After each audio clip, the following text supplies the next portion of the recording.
10월 22일 법률방송 로투데이 시작하겠습니다. 첫 소식입니다. 오늘 강서 PC방 살인사건의 피의자 김성수의 얼굴이 공개됐습니다. 같은 강력 사건이라도 피의자의 얼굴이 공개되기도 하고 안 되기도 하는데 이 기준이 애매하다는 지적이 나오고 있습니다. 역대 최다 동의를 얻은 청와대 국민청원의 심신미약 감경 문제. 이번 경우는 어떻게 적용이 될까요? 김태현 기자가 알아봤습니다. 오늘 오전 11시 서울 양천경찰서를 나서며 얼굴이 공개된 강서 PC방 살인사건 피의자 김성수. 강서 PC방 살인사건에 대한 국민적 분노가 높아지자 경찰은 오늘 오전 김성수의 얼굴 공개를 전격 결정했습니다. 특별강력범죄 처벌에 관한 특례법 제8조에는 범행의 수단이 잔인하고 중대한 피해가 발생한 특정 강력범죄의 사건의 경우 충분히 증거가 있고 공공의 이익에 부합하며 청소년에 해당하지 않는 경우에 한해 피의자의 신상을 공개하도록 하고 있습니다. 하지만 세모녀 살해 사건의 범인, 원영이 학대 사건의 범인들은 얼굴이 공개되지 않았습니다. 관련 법에는 얼굴 등을 공개할 수 있다고 명시돼 있을 뿐 의무가 아니기 때문입니다. 오히려 무죄 판결이 났을 경우 역으로 문제 삼을 소지가 있기 때문에 경찰 입장에서는 피의자 얼굴 공개에 소극적일 수밖에 없다는 겁니다. 피고인이 무죄 추정의 원칙이 있기 때문에 모든 사건에 대한 피고인의 신상을 공개하는 것은 다소 부적절하고 자의적으로 행사되는 것을 방지하기 위해서 위원회에서 결정을 해서 당의 피의자의 신원을 공개하게 되는 거죠. 이와 관련해 지난 1월 자유한국당 홍철호 의원은 국회가 법률적 직권으로 정부에 요구하면 정부가 직접 강력범죄자들의 얼굴을 공개하는 법안을 발의했습니다. 현재 국회에 계류 중인 홍 의원 발의 법안에는 피의자의 얼굴 등 공개에 관한 소급 적용 기준을 정해 개정안 시행 이전의 모든 특정 강력범죄 대상 사건을 소급하여 적용하도록 하고 있습니다. 역대 최다 국민청원 동의를 얻어낸 심신미약으로 인한 감형 반대 여론도 뜨겁습니다. 형법 제10조에는 심신장애로 인하여 사물을 변별할 능력이 없거나 의사를 결정한 능력이 없는 자의 행위는 벌하지 아니하거나 형을 감경한다고 돼 있습니다. 하지만 이번 사건은 심신미약이 반영되기 어려워 보입니다. 우발적이 아니라는 이유입니다. 순간적으로 한 게 아니라 집에 가서 다시 흉기를 가지고 와서 범행을 저질렀잖아요. 그렇기 때문에 심신미약 감경이 안 된다는 거예요. 이게 우발적으로 순간적으로 자신의 그동안의 경력이 이 사건에 발현됐다고 보기 어렵다는 거죠. 무죄 추정의 원칙에 따라 피해자의 아픔과 피의자의 인권, 어느 쪽이 더 옳다 그르다를 논하기 어려운 문제인 것은 확실합니다. 다만 우리나라의 처벌 수위와 죄의 무게가 상응하는지, 국민의 공감을 얻는 수사가 진행되고 있는지는 좀 더 생각해봐야 할 문제입니다. 법률방송 김태현입니다. 검찰이 사법농단 재판거래 의혹의 핵심 인물로 꼽히는 임종원 전 법원행정처 차장에 대한 구속영장을 이번 주 중에 청구할 것으로 보입니다. 서울중앙지검 수사팀은 휴일인 지난 20일에도 임 전 차장을 불러 조사하는 등 지난 15일 이후 모두 4차례나 소환조사했습니다. 임 전 차장은 그러나 이딴 검찰 조사에서 사법행정권 남용 등 혐의에 대해 기억이 나지 않는다거나 정당한 직무수행이었다며 부인한 것으로 알려졌습니다. 검찰은 이에 따라 법원행정처 비자금 조성 등 물증이 뚜렷한 혐의와 증거인멸 우려 등을 토대로 임 전 차장에 대해 구속영장을 청구하는 쪽으로 방향을 잡은 것으로 전해졌습니다. 임 전 차장에 대해 구속영장이 청구될 경우 법원의 영장 발부 여부에 따라 사법농단 수사는 최대의 고비를 맞을 것으로 보입니다.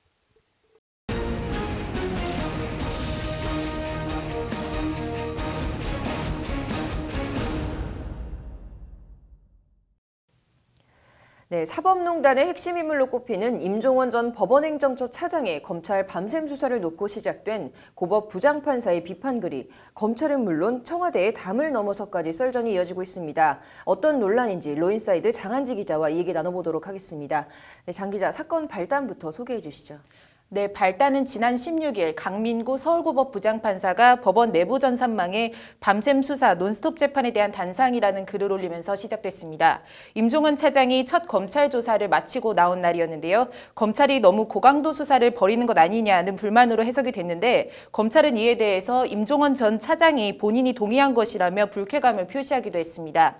이에 대해 조국 청와대 민정수석이 지난 19일 SNS에 삼성 장충기에 아부 문자를 보냈던 현직 고위 판사가 사법농단 수사 검찰을 공개 저격했다는 기사를 공유하면서 직접적으로 강 부장판사를 비판했습니다. 해당 기사는 과거 강 부장판사가 장충기 삼성전자 사장에게 아부성 문자와 인사청탁을 했다는 내용인데요.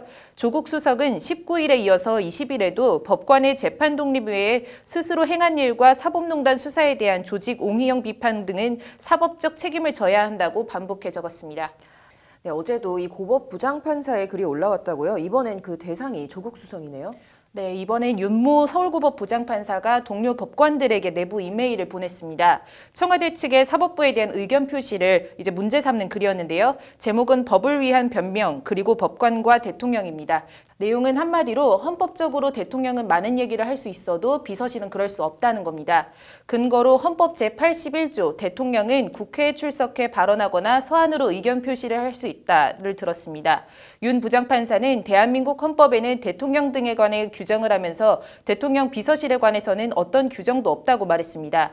그러면서 대통령의 결정이나 판단에 대한 위임이라는 설명 없이 청와대 민정수석이 직접 대외적으로 의견을 알릴 수 있는 헌법적인 근거를 찾기가 쉽지 않다고 주장했습니다. 만약 대통령의 위임 없이 한 표시라면 이는 헌법 규정에 반할 수 있을 뿐만 아니라 법관 사법부 독립에 영향을 주는 표현이 될 수 있다라고도 강조했습니다. 관련해서 강신업 변호사의 말을 들어보시죠. 공적 의견이냐 사적 의견이냐. 그러니까 공적 기관에 존재하는 공인 신분, 공무원 신분을 가진 사람이 완전히 사생활에 관한 내용이 아니라 공적 주제에 관한 내용이라면 그것을 페이스북에 표시했다 하더라도 공적 의견으로 받아들일 수밖에 없고. 네, 헌법까지 들고 나왔는데 이 삼권 분립을 주장하기에는 시기가 좀 미묘한 감이 있네요. 근데 더군다나 이 사법농단의 당사자들이 줄줄이 이 검찰 조사를 받는 시점 아닙니까? 네, 조국 수석의 SNS 글이 헌법에 기초한 삼권 분립 원칙에 어긋날 소지가 있다는 비판인데요. 사법농단 자체가 헌법의 근간을 흔들고 있는 사안인데다가 이제 검찰의 수사 방법을 놓고 부장판사가 이렇다 저렇다 말을 하는 것 자체가 문제이자 어불성설이 아니냐는 시각이 있습니다. 일각에서는 사법농단 수사에 대한 협조까지는 아니어도 자성의 목소리 정도는 나와야 할 시점인데 이제 검찰에 이어서 청와대까지 고법 부장판사들이 줄을 서 있던 듯이 이제 목소리를 내고 있는 분위기에 대해 의아하다는 반응도 있습니다. 그렇다면 이렇게 고법 부장판사들이 계속 발끈하는 이유 어떻게 봐야 될까요?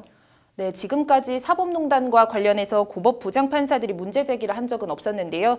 이제 사법부 조직 보호라는 것을 전제로 하고 법조계에서는 고법 부장판사들의 잇따른 발언에 대해 크게 두 가지로 해석을 하고 있는데요. 하나는 임종원 전 법원 행정처 차장이 구속되느냐 마느냐가 걸린 중대한 사안이기 때문에 이제 고법 부장판사들이 나서는 게 아니냐라는 분석입니다. 한 서울고등법원 부장판사 출신 변호사는 적어도 고등법원 부장판사 수준의 끝판사가 얘기를 해야 되겠다 생각한 것 아닌가 싶다며 지법 부장판사가 이러쿵저러쿵 얘기하기는 조금 무게감이 떨어질 것이라고도 말했습니다. 고등법원 부장판사는요, 법관 경력 20년 이상의 중진 법관들이 임명이 되고 이제 또 차관급의 예우를 받고 있습니다.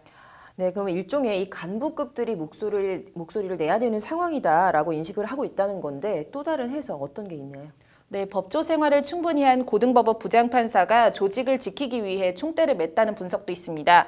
고법 부장판사 출신 변호사는 또 다른 이유로 이제 지법 부장판사들은 앞으로도 법원 생활을 오래 할 것이고 고법 부장판사는 헌법재판소나 대법원을 가는 쪽이 아니라면 할 말은 해야 한다고 생각한 것 같다고 말했는데요. 고법부장에서 승진할 수 있는 자리는 이제 대법관과 헌법재판관인데 이제 바늘구멍을 통과할 정도로 어렵습니다. 그래서 승진을 포기한 고법부장들은 법원의 눈치를 보지 않고 소신껏 재판하고 발언하기도 하는 겁니다. 관련해서 최진영 변호사의 말을 들어보시죠. 고등부장은 법원에서 대법관 갈 생각이 없다고 하면 갈 만큼 다 가신 분들이 모든 이해관계에서 어느 정도 초연할 수 있는 그런 부분이다 보니까 법원 내부에 있는 것을 좀 더 대변해서 얘기할 수 있는 그런 영향력도 있다. 네, 임 전 차장의 이 구속을 앞두고 보이는 이 고법 부장판사들의 잇따른 문제 제기, 사법농단 수사에 결과 어떤 영향을 미칠지 한번 지켜봐야겠네요. 오늘 잘 들었습니다.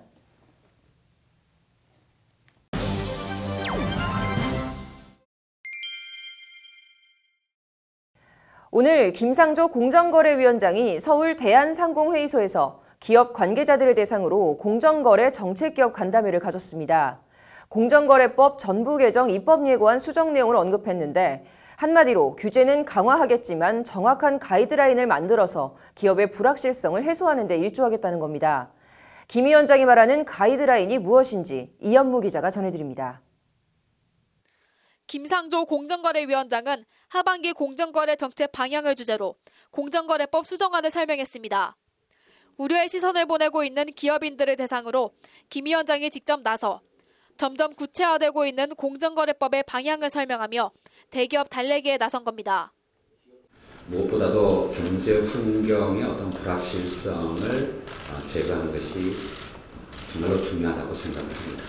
역점 사업에 대해서 제가 여러분들께 설명도 드리고 또 한편으로는 이해도 구하고자 하는 마음이 아주 컸었는데 김 위원장은 전속고발건 폐지와 관련해 예측 가능한 기준을 만들겠다고 설명했습니다. 검찰과 공정위가 경쟁적으로 사건을 들여다보는 일은 없을 것이라는 설명입니다. 경찰이 수사하는 사건과 공정위의 조사건을 어떤 기준에 의해서 구분할 것이고 경찰에 어떤 방식으로 전달할지 신고 내용 전달에 대한 구체적인 가이드라인을 제시할 것이라고도 설명했습니다. 기업 수사에 검찰의 역할이 강화되면 기업 활동이 위축될 수 있다는 우려에 대해서도 김 위원장은 기업이 예측 가능한 가이드라인을 만들겠다고 말합니다. 대검 쪽에 특정 부서만 지정해서 고기와만 협의를 하고 그중에서 이제 이렇게 저희들이 그 자진 신고 내용을 이렇게 공유하면서 수사 사건들을 구분하는 그런 방식의 구체적인 어떤 가이드라인을 반드시 만들어 가야 될 거라고 생각을 합니다. 사익 편취와 관련한 가이드라인을 보다 법규성을 갖는 예규로 상향해 내년 중 기업 의견을 반영해 제정할 계획이라고도 설명했습니다. 위원회 9인 중 4명이었던 비상임위원을 전원 상임위원회로 전환한다는 조항은 철회되고 현행 체제를 유지하기로 했습니다. 이어 김 위원장은 공정위 신고 사건이 1년간 4,000건에 달하지만 행정조치가 된 건 500여 건 정도이고 전 직원 50명이서 하루에 2건씩 처리를 하고 있는 상황이라며 분쟁을 조속히 해결하기 위해서는 단순 직원 수를 늘릴 것이 아니라 집행체제를 분산하는 것이 핵심이라고 설명하기도 했습니다. 모든 어떤 위법 행위를 공정위가 행정조사 제재를 통해서 개선하겠다라고 하는 것은 어떤 의미에서 불가능한 일일 겁니다. 그래서 기업들께서 준법 경영의 의지를 좀 갖춰줬으면 좋겠고 보다 명확한 가이드라인을 만들어 기업들의 불확실성을 해소하겠다며 기업 달래기에 나선 김상조 위원장. 기업 활동을 위축시키지 않는 공정거래 규제 강화를 이끌어내겠다는 김 위원장의 오늘 발언이 과연 현실화될 수 있을지 법조계와 재계에 이목이 쏠리고 있습니다. 법률방송 이현무입니다. 오늘 국회 법사위의 감사원 국감에서는 방만한 국감 실태와 내부 비리 문제에 대한 질의가 이어졌습니다. 특히 유치원 비리와 고용세습 문제와 관련해 감사원이 제 역할을 해내지 못했다는 질타가 쏟아졌습니다. 어떤 질의와 답변이 오갔는지 김정래 기자가 감사원 국감 현장을 취재했습니다. 감사원이 헌법 독립기관으로서 재구시를 했다면 이런 국민적 분노가 있을 수 있을까에 대해 다시 한번 감사원은 처절한 반성을 하고 대국민 공개 사과를 해야 한다고 요구합니다. 오늘 국회 법사위원회 감사원 국감은 감사원의 대국민 사과 요구로 시작됐습니다. 유치원 비리, 고용 비리, 업무 추진비 등에 대한 감사원 감사 결과를 보면 콩으로 매주를 쓴다고 해도 감사를 믿을 국민은 아무도 없다는 겁니다. 특히 사립 유치원 비리와 관련해서는 감사원이 감사에 착수할 의향이 있는지 여부를 단도직입적으로 물었습니다.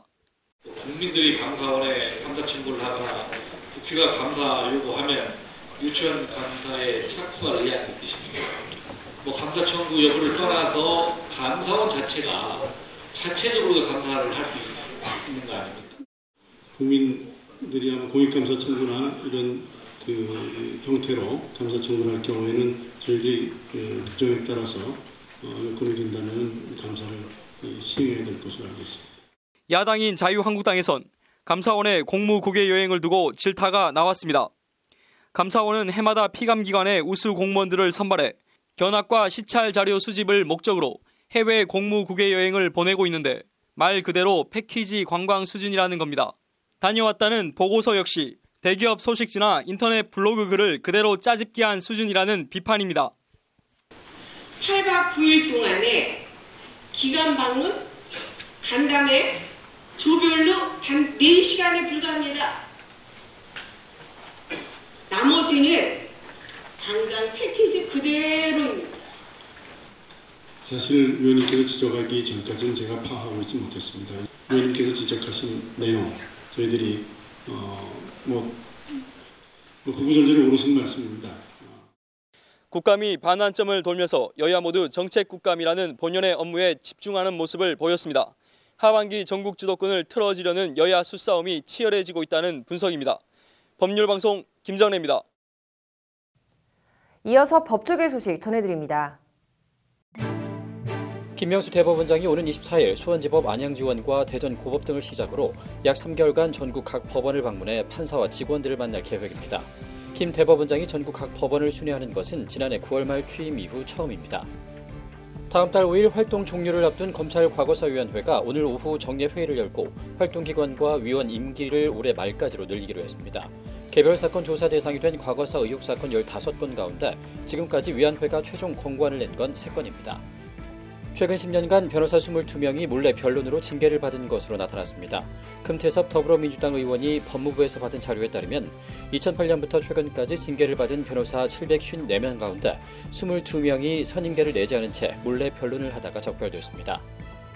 대한변호사협회가 오늘 대한법률구조공단의 기관장, 소장 등 주요 보직 개방에 대해 비변호사들에 의해 법률 상담이 이루어지는 잘못된 운영을 개선하기는커녕 변호사들이 이를 지휘 감독할 수 없도록 하고 있다고 지적했습니다.